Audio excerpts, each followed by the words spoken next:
Okay, we're in tank right now. I've got the tape measurer and we're gonna go through. We're gonna measure every bit of it from flooring to seal, each wall, make sure that we got all of the measurements accurate, and then we're gonna chart it all and start thinking of new designs. On the left, you can see my rough draft drawing that I made while I was inside of tank doing measurements.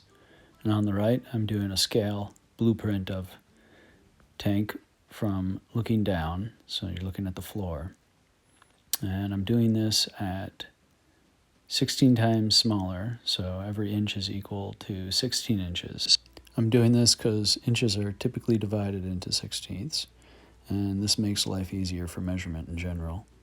You could also go down to 32 times smaller if you need to get a little smaller size, if you had a bigger space to deal with.